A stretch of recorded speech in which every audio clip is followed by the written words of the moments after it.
Stihl MS 462. Salut, dans cette vidéo je vais te parler de ce petit bébé-ci.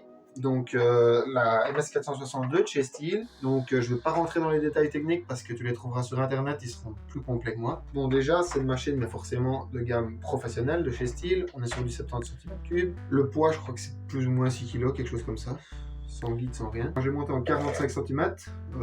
C'est un peu court de série, elle est souvent proposée en 50 ou en 63. Maintenant 45, ben, c'est 5 cm moins vite en terre. C'est ça qu'elle est un peu plus nerveuse aussi. Et c'est aussi 5 cm en moins arrimé quand elle était en terre. Donc, ben, forcément, les bouchons de réservoir, tu sais, chez Stihl, toutes les machines ont ça. Ça, je te le présente pas, tu connais. Facile à ouvrir, tout ça. Les gaz, donc c'est du Hamtronic, donc il n'y a pas de choc. Tu mets les gaz, tu pousses le commutateur vers le bas. Là, elle est bloquée entre guillemets en position starter. Tu tires dessus, quand elle a démarré, tu la laisses comme une 201, tu la laisses une dizaine de secondes pour qu'elle se règle par rapport à la pression atmosphérique, tout ça qu'il y a là où t'es. Ensuite, tu mets un coup de gaz, elle est réglée, tu peux partir avec. Frein de chaîne, je te présente pas non plus. Des compresseurs, pareil, des trucs basiques. Ce qu'elle a particulièrement bien, cette machine-ci, tu vois. Donc ça, c'est disponible sur à peu près toutes les machines, du moins pro. Peut-être pas la 400, c'est ceci. Alors ceci, si tu le pousses vers l'avant, ça chauffe ici. Et là, c'est la poignée chauffante. Je crois que c'est une option qui doit coûter peut-être une centaine d'euros. Donc sur une machine à ce prix-là, au final, ça change pas grand-chose pour le prix. Et niveau poids, ça fait peut-être 50 ou 100 grammes. Tu sens pas la différence non plus. J'avais jamais travaillé avec des machines qui avaient les poignées chauffantes avant. Mais j'avais vu dans le catalogue que c'était disponible en poignée chauffante. Et tous ceux avec qui j'ai parlé, ceux qui n'avaient pas de poignée chauffante me disaient « Ouais non, c'est du gadget ». Ceux qui en ont déjà eu, ou alors les revendeurs qui en ont déjà vendu, me disaient « Ah non, franchement, tous ceux qui en ont eu, ils voulaient plus autre chose ». Du coup, je me suis dit, je vais quand même essayer. Et franchement, ça va vraiment bien. Quand il pleut ou quand il fait froid, ben, surtout si tu travailles souvent sans les gants, évidemment, ben, comme tu l'as vu, c'est un petit bouton. Donc tout l'été, ben, ça reste pas chaud. Tes poignets, tu le coupes, tu le mets sur 0, ça chauffe pas, ça te dérange pas. Donc, quand tu l'ouvres, 3 vis chez Stihl, tu sais bien, toutes les machines, c'est pareil. Je te présente pas ça non plus. Tu enlèves le capot. Alors voilà, elle est un peu sale d'ailleurs, il faut que je la souffle. Si on est à l'atelier, je fais la vidéo, ben, c'est parce que je suis à l'atelier pour la souffler et l'allumer. Donc la bougie, ben, elle est ici, je pense que ça doit être du 16, je sais pas. Je pourrais l'ouvrir mais j'ai pas envie.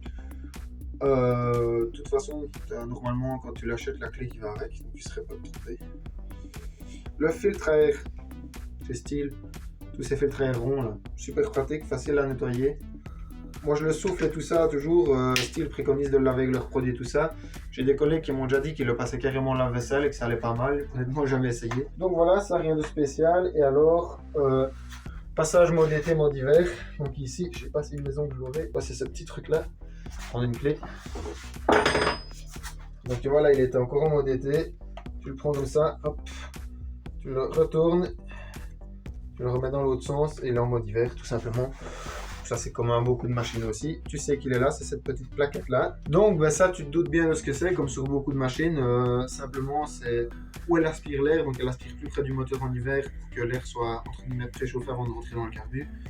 C'est simplement ça. Je pense, mais je suis pas sûr que celles qui ont la poignée chauffante, elles ont aussi une résistance chauffante dans le carbu. En hiver quand tu mets la poignée chauffante, le carbu chauffe très légèrement pour qu'il travaille mieux. Je suis pas sûr, mais je pense bien. Faudrait regarder avec les lettres. En fait, dans le catalogue, tu vois quand tu achètes ta machine, tu as C, ben, c'est maintenant toute la version confort, M c'est Hamtronic, puis tu as V et W. Je vérifie peut-être ce que je te dis, mais je pense que V c'est chauffage carbu, W c'est chauffage poignet, et qu'elles sont quasiment toutes VW. Ça fait un peu moins d'1 an que je travaille tout le temps avec. Avant, je travaillais avec une vieille 460. Elle va plus ou moins aussi bien que la 460. Elle paraît peut-être pas aussi robuste que la vieille 460, elle était quand même bien solide, mais sinon elle va vraiment bien. Et plus légère, beaucoup plus légère, ça on le ressent vraiment. Quand tu débranches toute la journée et tout ça, tu es quand même content d'avoir une machine plus nouvelle et plus légère. C'est une machine pour qui? Je dirais franchement, ça dépend. Pour tous les professionnels de l'élagage ou du secteur bois, ben, je dirais tout le monde. Parce que quand tu vas faire des gros arcs, tu vas faire des bois de 6-7 mètres cubes pièce, ben, pour y brancher c'est une bonne machine. Quand tu vas faire des petits bois pour rabattre, c'est une très bonne machine. Et quand tu commences, que tu fais un peu de tout, que tu veux une machine que tu sais tout faire, et brancher avec, même si c'est plus lourd qu'une petite 36, parce que ça c'est vrai que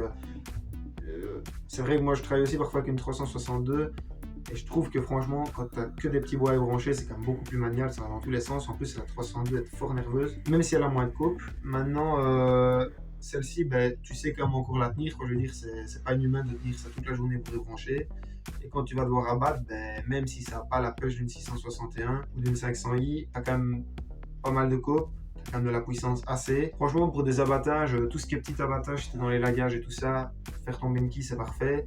Dans la sylviculture, c'est vrai que si tu dois envoyer des gros arbres de 6 mètres cubes, bah, ça va le faire, mais tu vas mettre plus de temps, tu vas un peu devenir fou, surtout si tu as l'habitude d'une grosse machine. Et voilà, et donc ça, c'est plus pour les professionnels. Et alors, pour ceux qui font du bois de chauffage, ben, si vraiment tu es sûr de savoir affûter correctement pour pas lui serrer le moteur, ça peut valoir la peine de l'apprendre parce que tu vas savoir tout faire avec aussi.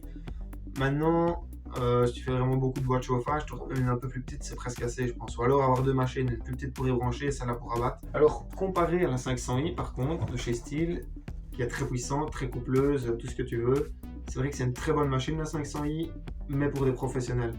Parce que j'ai déjà entendu plusieurs fois des gens qui se plaignaient, en fait, quand ils tournent pas assez, donc des gens qui font du bois de chauffage et tout ça. Il y a les pompes qui se grippent, enfin c'est pas... Je pense que la 462 est quand même plus fiable que la 500i. Donc voilà, je pense qu'on a déjà fait presque le tour. Donc en résumé, cette machine-là, moi franchement, je la conseille à tout le monde. Parce que pour abattre des petits arbres, c'est le top. Pour ébrancher des gros, c'est le top aussi. Ébrancher des petits, c'est possible. Parce que honnêtement, je le faisais quand même. Maintenant que j'ai aussi une 362, je préfère quand même me brancher avec celle-là. Je ne vois pas des gros arbres. Maintenant, je pense que si tu en as qu'un ou deux à faire de temps en temps, ben, tu mets un guide de 50 ou de 63, tu vas sentir qu'il lui faudra le temps, mais tu peux y arriver. Et sinon, ben, si tu te lances vraiment dans l'abattage de gros arbres, je pense qu'il vaut mieux partir sur une 660 directement. Donc voilà, moi, ça fait, je te disais, peut-être 6 mois ou un an que je l'ai. Franchement, je suis super content. Que du bonheur. Elle est quand même assez puissante, mais surtout elle a du couple aussi. Comparé à la 362, je sens que pour ébrancher, elle est vite dans les tours. Mais quand tu arrives dans des grosses branches, elle s'arrête vite aussi. Quoi. Que la 462, franchement, tu peux vraiment y aller. C'est ça qui est bien. Ça reste une machine qui est quand même plus ou moins maniable, même pour les branchages. Moi, j'ai jamais travaillé qu'au sol avec. Maintenant, je pense que dans l'art, même si elle est un peu plus lourde qu'une 362, ça reste quand même maniable quand vraiment tu dois envoyer du gros. Je pense que pour des gros démontages, quand tu commences à bionner la quille, je pense que franchement, ça peut le faire. Mais voilà, donc c'est la fin de cette vidéo. J'espère qu'elle t'a plu. Si c'est le cas, n'hésite pas à liker, à partager et puis à t'abonner si tu veux voir les prochaines vidéos.